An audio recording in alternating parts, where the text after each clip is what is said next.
বাবা জ্যোতিশ্রী মণ্ডল, পঠনে প্রশান্ত মণ্ডল।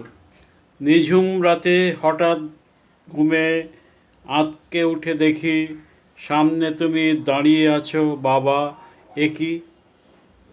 তুমি তো কবেই চলে গেছো সবার মায়া ছেড়ে। তবে তুমি সামনে আবার এলে কেমন করে?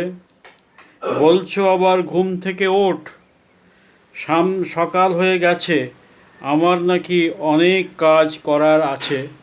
চোখটা খুলে তোমায় যখন জড়িয়ে ধরতে যাব, তখন দেখি তুমি তো নেই সামনে, শুধু তুমি ছবিতেই। তবে সকাল সকাল ওঠার আমার দরকার ছিল, গভীর রাত ঘুমে জড়িয়ে গিয়ে দেরি হয়ে গেল। তাই কি তুমি আগের মতো ডেকে আমায় দিলে? দূরের থেকে আগের মতোই শাসন করে গেলে? আমরা ভাবি চলে গেলে আর তো ফেরে না, তবে তোমরা তোমাদের আশীর্বাদ দিতে ভুলো না।